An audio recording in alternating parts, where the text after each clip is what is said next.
Hey there, in this video we are going to talk about rates of change and behavior of graphs. So let's start with rates of change and the formula for that.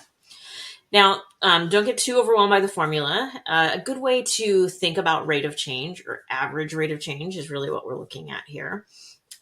Is think about a trip. So let's say you're taking a trip from your home and you're going to go to Disneyland. You're at any particular point in time, if we were to check in on you and how fast you were going, your speed would vary drastically. Maybe you're at a stoplight, and so you're not moving at all, or you're on the freeway, and so you're moving faster, or on surface streets. So at any particular time, your speed could be drastically different. But if you take the total time that you traveled and divide that by the distance that you traveled, it will give you an average speed that you were going that whole time.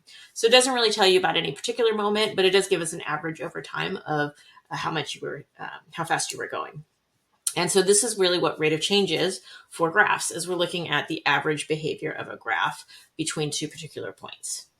Now, if you're looking at the right side of this formula here, it should look a little bit familiar. It should look a little bit like the slope formula that we've used for lines in the past.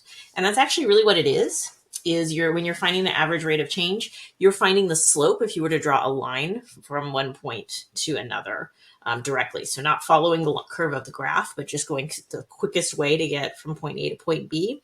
And if you do the slope of that, that gives us the average rate of change over that interval. Okay, so it's the difference of our y values, or here we're using function notation, so f of x2 minus f of x1, divided by x2 minus x1. Now, if you're looking at the left side of this equation, you see those triangles. Those are the Greek letter delta. And in math, we use these to represent a change in something. And that's actually how we might read that. You could read it as delta y over delta x, or a change in y over a change in x. So don't get thrown off too much by that letter, but it's something you start to see more and more in this class and future math classes. Okay, so let's give this formula a try in an actual example. So here I'm being asked to find the average rate of change of the function f of x equals x minus 2 times the square root of x on the interval from 1 to 9. So I've got the formula here just to remind us how to use it. And first thing I need to do is identify what's x1, what's x2.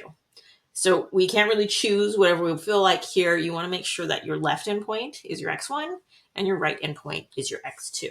So here x1 is going to be 1 and x2 will be 9 from the interval that I was given. And so I need to fill out this formula.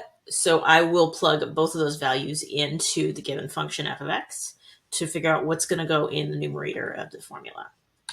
So f of 9, if I plug that into the function, I get 3, and f of 1 gives me negative 1. And so plugging that in, the f of 9 goes first, minus f of 1, all over 9 minus 1. And replacing that with the function values I got, I get 3 minus negative 1 over 8, which is just 3 plus 1 over 8, or 4 over 8, which simplifies to 1/4. So the average rate of change from 1 to 9 on this function is 1/4. And that's really all there is to it when doing the rate of change for a function. Okay, next thing we want to talk about in this section is behavior of graphs. We want to start picking apart different parts of a graph as we start to see more complicated ones and describing what we're seeing. And we want to have some common verbiage that we're using for this.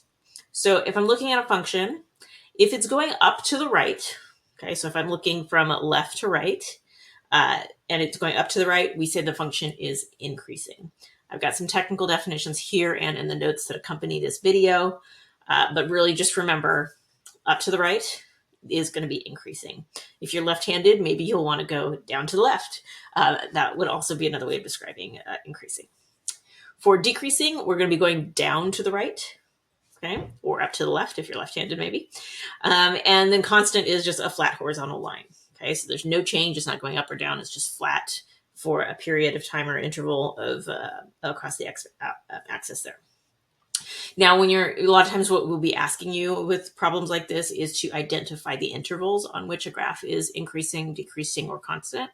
And it can be tempting to want to go with y values here, but we're always going to be going along the x-axis So make sure you're focusing on x values on the horizontal line there when describing those intervals. So this example here, we can see I have a blue line in the middle. That's constant.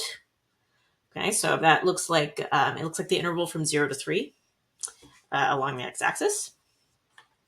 If I go to the left, the red line, that one is going down to the left or up to the right, depending on your perspective.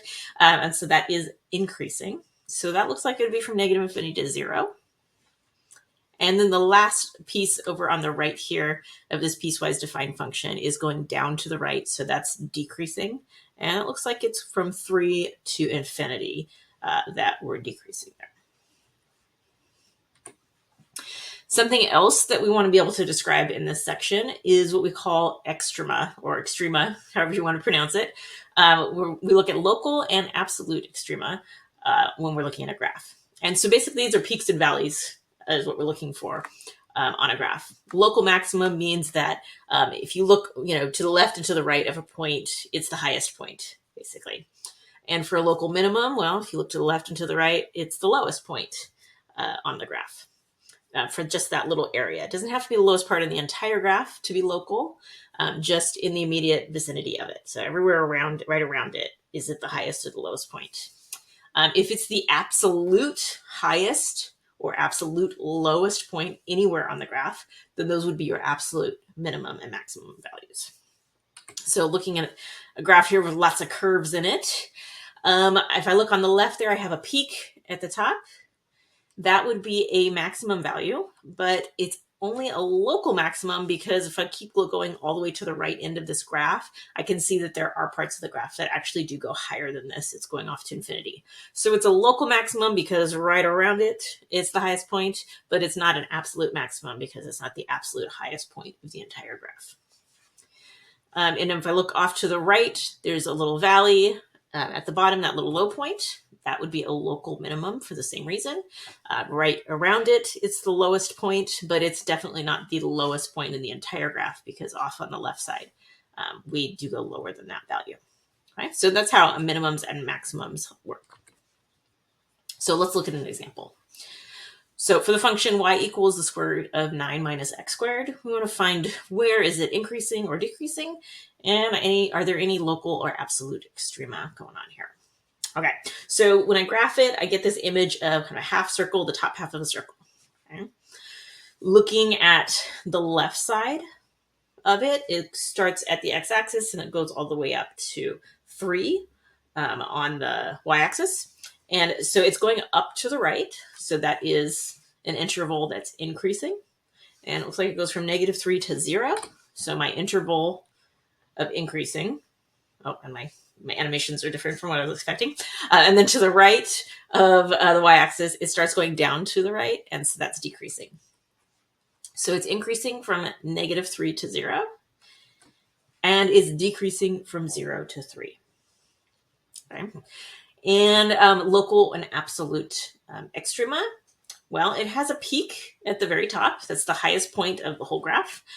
So that is the absolute maximum, not just a local maximum, because there's nowhere else on this graph that ever goes higher. And so that's at 0, 3. And then you might think, well, okay, that's all. But actually, we do have 2 points that are the lowest points on the graph at negative 3 and 3 on the x-axis. So there are 2 absolute minimums because they hit the exact same low point there. Right. So that's how you find intervals of increasing and decreasing and extrema on the graph of a function. There's a couple examples below this for you to try it out on your own.